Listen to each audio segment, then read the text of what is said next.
श्री कृष्णा। जय वैशाख मातम की जय। वैशाख का महीना भगवान श्री कृष्ण को बहुत ही प्रिय है। वैशाख के महीने में दान पुण्य करने से, कथा सुनने से इसका चौगुना फल होकर मिलता है। जय श्री कृष्ण भगवान ने की जय। मनुष्य में श्रेष्ठ नर और नारायण को नमस्कार कर देवी सरस्वती और व्यास जी को प्रणाम करके उनकी जय बोलता हूँ। सूत जी बोले, परम श्रेष्ठी ब्रह्मा के पुत्र नारद जी से राजा अम्बरीश ने पवित्र वैशाख मास का महत्व पूछा। राजा अम्बरीश बोले, हे ब्राह्मण, जो संपूर्ण महीनों के महत्व वर्णन किए वह मैंने अच्छी तरह से सुने। सभी महीनों में वैशाख मास श्रेष्ठ है, अतः वैशाख का महत्व विस्तार से कहिए, मुझे सुनने की इच्छा है। यह मास विष्णु भगवान को प्यारा क्यों है? इसमें कौन कौन धर्म कार्य उन्हें क्यों प्रिय है? क्या दान करना चाहिए? उसका क्या फल होता है? ये सब कार्य किस देवता को प्रश्न करने के लिए करने चाहिए? इस मास में करने योग्य काम क्या है? कौन से कार्य विष्णु भगवान को प्रिय है? इसमें क्या दान किस लिए किया जाता है? उसका फल उद्देश्य क्या है?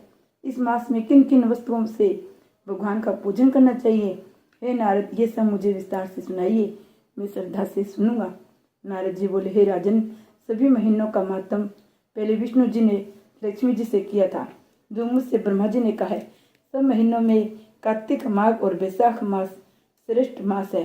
इन तीनों में भी वैशाख मास सबसे श्रेष्ठ माना गया है। यह महीना माता के समान सब जीवों को अभिष्ट फल देने वाला है। इस महीने में दान, यज्ञ, व्रत और स्नान करने से सब पापों का नाश हो जाता है। यह महीना धर्म, कर्म, यज्ञ और तप का सार है। इसके देवता भी प्रशंसा करते हैं। ये मास विद्याओं में वेद विद्या के समान, मंत्रों में प्रणव, वृक्षों में कल्पवृक्ष, गौ में कामधेनु, नागों में सेंस, पक्षियों में गरुड़ के समान है। देवों में विष्णु, वर्णों में ब्राह्मण, प्रिय वस्तु में प्राण और मित्रों में भार्या के समान है। नदियों में गंगा के समान, तेजस्वी में सूर्य, शास्त्रों में चक्र, धातुओं में सुवर्ण, वैष्णव में शिव जी के समान, रत्नों में कौस्तुभमणि, तुल्य धर्म के लिए सबसे उत्तम मास है। इस मास के समान विष्णु भक्ति उत्पन्न करने वाला और कोई महीना नहीं है। मेष की संक्रांति वैशाख मास में सूर्योदय से पहले जो मनुष्य स्नान करता है उससे विष्णु भगवान लक्ष्मी जी सहित अत्यंत प्रसन्न होते हैं। जैसे अंश से सब प्राणी प्रसन्न होते हैं, वैसे वैशाख स्नान से निसंदेह विष्णु भगवान प्रसन्न होते हैं। वैशाख स्नान करने वाले मनुष्य और जो उसका अनुमोदन करता है वह भी सब पापों से छूटकर विष्णु लोक को जाता है। मेष राशि के सूर्य में वैशाख मास में प्रातःकाल एक बार भी स्नान कर जो मनुष्य आही करता है वह महापापों से छूटकर विष्णु लोक को जाता है। वैशाख मास में स्नान करने के लिए जो मनुष्य एक पग भी चलता है उसे 10,000 अश्वमेध करने का फल मिलता है, इसमें संदेह नहीं।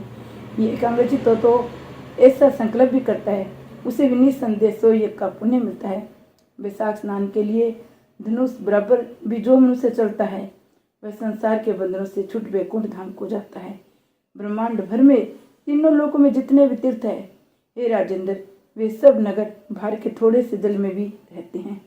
अर्थात वैशाख मास में स्नान के लिए किसी तीर्थ में न जा सके तो नगर के बाहर किसी जलाशय में स्नान करना चाहिए। यम की आज्ञा से शास्त्रों में लिखे हुए पाप उसी समय तक ग्रसते हैं जब तक मनुष्य वैशाख स्नान नहीं करता। हे राजन, विष्णु भगवान की आज्ञा से वैशाख मास में तीर्थादि के अधिष्ठाता देवता सूर्योदय से 6 घड़ी तक जल के बाहर मनुष्यों के हित के लिए ठहरते हैं। हे राजेंद्र, उस समय तक जो भी लोग स्नान के लिए नहीं आते वे उनको दारुण श्राप दे अपने स्थान को चले जाते हैं। इसलिए वैशाख स्नान अवश्य करना चाहिए। दूसरा अध्याय।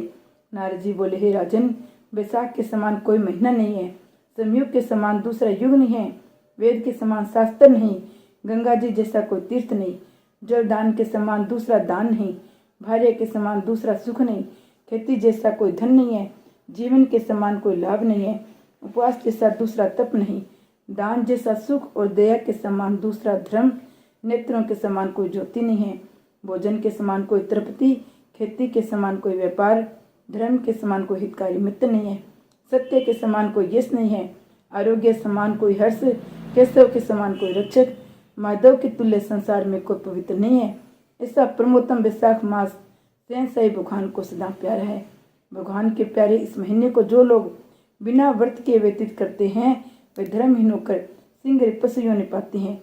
उनका कुआं, बावड़ी बनवाना, बगीचा लगवाना आदि सर्व भी धर्म बढ़ता है, उनका कुछ फल नहीं होता। जो मनुष्य वैशाख मास में नियम पूर्वक भोजन आदि करते हैं वे विष्णु भगवान की सायुज्य मुक्ति को अवश्य प्राप्त होते हैं, इसमें संदेह नहीं। संसार में अनेक प्रकार के दान और व्रत है, परंतु उनके करने से शरीर का अत्यंत परिश्रम होता है, उनसे संसार में बार बार जन्म लेना पड़ता है। परंतु वैशाख मास में केवल स्नान कर लेने से ही प्राणी आवागमन से छूट जाता है। सब दान करने से जो पुण्य होता है, संपूर्ण तीर्थों में स्नान करने से जो फल मिलता है, वह सब वैशाख में केवल जल दान करने से ही मिल जाता है। जिससे जल दान करने की सामर्थ्य न हो, ऐश्वर्य की इच्छा करने वाले दूसरों से कहकर जल दान करावे, ये क्रम भी सब दानों में दान अधिक है। तराजू के पलड़े में सब प्रकार के दान और दूसरे जल दान रखकर तो ले तो जलदान ही भारी निकलेगा। जो यात्रियों के लिए प्याऊ लगाकर जलदान करता है वह अपने करोड़ों कुल का उद्धार कर विष्णु लोक को जाता है। हे राजन, प्याऊ लगाने से देवता, पितर और ऋषि सभी निसंदेह अत्यंत प्रसन्न होते हैं। जो प्याऊ लगा थके यात्रियों को संतुष्ट करता है उसे ब्रह्मा, विष्णु और शिव सब देवता प्रसन्न होते हैं। जो जल की इच्छा हो तो जल करे, दान करे, छाया की इच्छा हो तो छतरी दान करे। हे राजन, जो विजन की इच्छा रखते हैं वैशाख में पंखा दान करे। जितने दान बताए हैं उनमें जल दान, छत्र दान, पंखा दान सबसे उत्तम है। इन्हीं का दान वैशाख में अवश्य करना चाहिए। जो वैशाख के महीने में कुटुंबी ब्राह्मण को जल से भरा घड़ा नहीं देता वह चातक क्यों नहीं पाता है।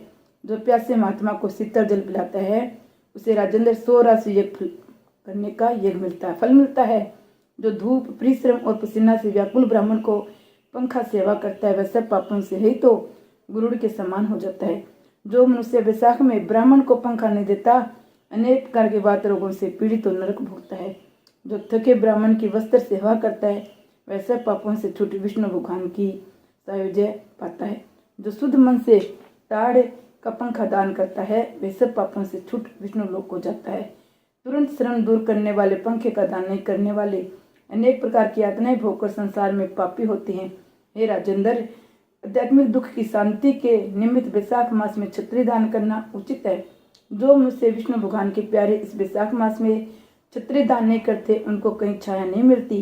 वे महापाप, क्रूर, पिशाच बन पृथ्वी पर घूमते हैं। वैशाख में जो खड़ाऊ दान करते हैं वे यमदूतों का तिरस्कार कर विष्णु लोक को जाते हैं। जो वैशाख मास में जूता दान करते हैं उन्हें नरक यातना नहीं भोगनी पड़ती, न उसे संसार के दुख सताते हैं। ब्राह्मण की याचना करने पर खड़ाऊ दान करने वाले पृथ्वी पर करोड़ों जन्म तक राजा होता है। जो मार्ग में श्रम के दूर करने के लिए स्थान बनाता है उनका फल वर्णन करने में ब्रह्मा भी असमर्थ है। दोपहर को जो कोई अतिथि या ब्राह्मण मिले उसको भोजन कराने का फल ब्रह्मा जी भी वर्णन नहीं कर सकते। हे राजन, अन्नदान मनुष्य को तत्काल तृप्ति करने वाला है। संसार में अन्नदान के समान कोई दान नहीं है। जो मनुष्य मार्ग से थके हुए ब्राह्मण को आश्रय देता है उसके पुण्य करने की ब्रह्मा में भी सामर्थ्य नहीं है। भूखे मनुष्य को स्त्री, पुत्र, घर, वस्त्र, अलंकार, आभूषण कुछ भी अच्छे नहीं लगते। पेट भरने पर सब अच्छे लगते हैं। इसलिए अन्नदान के समान न कुछ हुआ न आगे होगा। जो वैशाख में थके हुए ब्राह्मण को अन्नदान नहीं देता वे पिशाच बनकर पृथ्वी पर अपना ही मांस खाता फिरता है। इसलिए ब्राह्मण को यथाशक्ति अन्न देना उचित है। हे राजन, अन्नदाता माता पिता को विभुला देता है, वही दानी को ही अपना सर्वस्व समझने लगता है। इसलिए त्रिलोकी में सब अन्न की प्रशंसा करते हैं। माता पिता तो केवल जन्म देते हैं, परंतु पंडित लोग संसार में अन्न के दानी को ही पिता कहते हैं। हे राजन, अन्नदाता में सब धर्म निवास करते हैं। जय विष्णु भगवान की जय हो।